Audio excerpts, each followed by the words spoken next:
نیکی کا سبق۔ بچوں کی آن لائن تربیت ان کے گھر سے شروع ہوتی ہے، کیونکہ جب وہ پیدا ہوتا ہے تو ایک کورے کاغذ کا مانند ہوتا ہے۔ یہ والدین ہی ہیں جو اس کورے کاغذ کو خوشنما رنگوں سے نوازتے ہیں۔ جس طرح کے رنگ اس کی شخصیت میں بھریں گے، اس کے مطابق اس کی شخصیت میں چار چاند لگیں گے۔ اگر اس کے کورے کاغذ جیسے دماغ میں بدنما رنگ بھریں گے تو اس کی شخصیت بھی ویسے ہی بدنما ہوگی۔ لاکھ بچے کو اچھے اسکول میں ڈالیں گے، مگر اس نے زیادہ تر گھر کے ماحول کا اثر لینا ہے۔ اچھا بھی اور برا بھی ہے۔ جو بچے مشترکہ خاندانی نظام میں پرورش پاتے ہیں ان کی تربیت اور انداز سے ہوتی ہے۔ جو لوگ گھر میں ایک چھت کے نیچے والدین کے ساتھ پلتے ہیں وہ کنفیوژن کا شکار نہیں ہوتے۔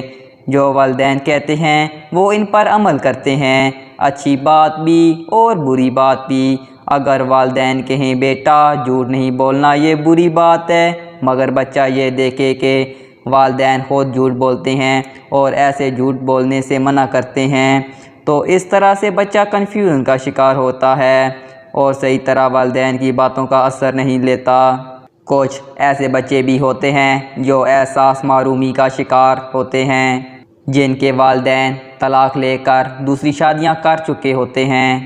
بچہ جب والد کے گھر جاتا ہے تو وہاں پر اس کی ماں اپنی نہیں ہوتی، اور جب ماں کے گھر جاتا ہے تو وہ باپ سے نالاں ہوتا ہے، کیونکہ غیر آدمی ان کا باپ نہیں ہوتا۔ احساس محرومی لیے وہ بورڈنگ ہاؤس یا دادا دادی کے گھر پلتے بڑھتے ہیں، ان کی تربیت میں گین لگ جاتا ہے۔ احساس محرومی دن بدن بڑھتا جاتا ہے۔ والدین نفسیاتی ڈاکٹروں کا سہارا لیتے ہیں مگر بے سود۔ کچھ بچے جو مشترکہ خاندانی نظام میں پلتے بڑھتے ہیں وہاں ہر کوئی بچے کو اپنے انداز سے تربیت کرنے کی کوشش کرتا ہے۔ اسی حوالے سے ایک سچا واقعہ بیان کر رہی ہوں جو ایک خاتون نے مجھے بتایا۔ وہ خاتون بتانے لگیں کہ میں اپنی ساس اور ننوں کے ساتھ رہتی ہوں، چاہتی ہوں کہ بچوں کی تربیت اسلامی طرز کی کروں، انہیں گناہ و ثواب اور اللہ کے احکام اور جو اسلامی اصول ہیں ان سے آگاہ کروں، مگر کیا بتاؤں مجھے ایسا کرنے کے لیے مشکلات سے گزرنا پڑتا ہے۔ ایک روز بچے نے دراز میں رکھے ہوئے روپوں میں سے 10 روپے میری اجازت کے بغیر لے کر اپنے بیگ میں رکھ لیے۔ دوسرے روز بھی اسی طرح روپے لے کر بیگ میں رکھ رہا تھا کہ میں نے دیکھ لیا وہ اگرچہ کافی چھوٹا ہے اور ابھی اسے گناہ و ثواب کی اتنی سمجھ بھی نہیں، لیکن میں چاہتی ہوں کہ ابھی سے بچوں کی تربیت ایسی کروں کہ وہ اچھائی اور برائی میں تمیز کرنا سیکھ جائیں۔ ابھی سے ان کے ذہن میں یہ بات راسخ ہو جائے کہ انہیں گناہ سے ہر حال میں بچنا ہے۔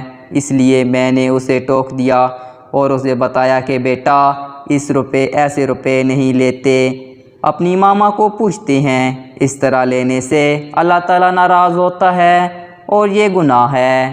اس نے معصوم نگاہوں سے دیکھتے ہوئے پوچھا، ماما گناہ کیا ہوتا ہے؟ بیٹا اس طرح چوری روپے لینے سے اللہ میاں ناراض ہوتا ہے اور بچے کو سزا دیتا ہے، اس لیے ہر بات ماما سے پوچھنی چاہیے۔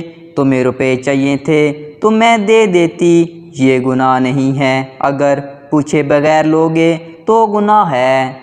میں نے یہ بات جب کہی تو اس نے وعدہ کر لیا کہ وہ ہر بات ماما کو بتائے گا اور روپے چاہیے ہوں گے تو چوری نہیں کرے گا بلکہ ماما سے مانگے گا تاکہ گناہ نہ ہو۔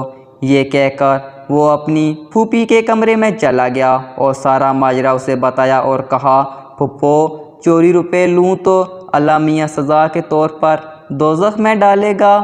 پھوپھی نے پیار کرتے ہوئے جواب دیا، توبہ تمہاری ماں تو بہت سخت ہے، اتنے سے بچے کے ساتھ گناہ و ثواب کی باتیں کرتی ہے، وہ روپے تمہارے پاپا کی کمائی کے ہیں، اس میں گناہ والی کون سی بات ہے؟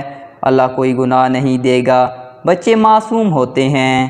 معصوم بچے یہ سن کر عجیب و پریشانی ہوئی، وہ سمجھ نہیں پا رہا تھا کہ کون ٹھیک کہہ رہا ہے۔ ایک طرف اس کی ماں تھی جو اسے کچھ اور سبق پڑھا رہی تھی اور دوسری طرف پھوپھی تھی جو اسے بالکل الٹ باتیں بتا رہی تھی۔ پھر میرا بیٹا کمرے میں داخل ہوا اور اس نے عجیب سے لہجے میں کہا، ماما آپ بہت ڈراتی ہیں، بچے معصوم ہوتے ہیں، اللہ میاں ہمیں کوئی سزا نہیں دے گا۔ میں نے اس سے پاس بٹھا کر ساری بات پوچھی۔ جب اس نے مجھے بتایا کہ پھوپھی نے اسے یہ بات کہا ہے تو اس کی یہ بات سن کر میں سر پکڑ کر بیٹھ گئی، لیکن کوشش جاری رکھی ہے۔ آپ خود ہی سوچیں، ایک گھر میں اتنے سارے لوگ جو رہتے ہیں، ان کے فائدے بھی ہوتے ہیں مگر نقصان بھی۔ بچہ دوہری شخصیت کا مالک بن جاتا ہے۔ میں اب بھی اپنے بیٹے کو اچھی باتیں سمجھاتی اور بری باتوں سے روکتی ہوں، مگر اکثر ایسا ہوتا ہے کہ وہ میرے ان اصولوں کے جواب میں ایسی بات کرتا ہے کہ جسے سن کر میں حیران رہ جاتی ہوں، اس کی باتیں سن کر لاجواب ہو جاتی ہوں، مگر پھر یہ سوچ کر اپنا فرض نبھاتی رہتی ہوں کہ انشاءاللہ اچھائی جلد برائی پر غالب آ جائے گی، اور میرا بچہ بھی یہ سمجھ لے گا کہ برائی کیا ہے اور اچھائی کیا۔ وہ خاتون بالکل ٹھیک کہہ رہی تھی، اسے کافی مشکل و صورت حال درپیش تھی۔ وہ خود بچوں کو یقین سے ہی اچھے برے کی تمیز سکھانا چاہتی تھی، کیا گناہ ہے اور کیا ثواب یہ ان کے ذہن و نشین کروا دینا چاہتی تھی، لیکن اس کے گھر میں ہی بچوں کو ایک مختلف نقطہ نظر بتایا جا رہا تھا۔ مشترکہ خاندانی نظام کی خوبیاں بھی میں کئی مشکلات اور مسائل بھی آسانی سے حل ہو جاتے ہیں۔ جو والدین الگ رہ کر بچوں کی پرورش کرتے ہیں انہیں بھی مسائل کا سامنا کرنا پڑتا ہے۔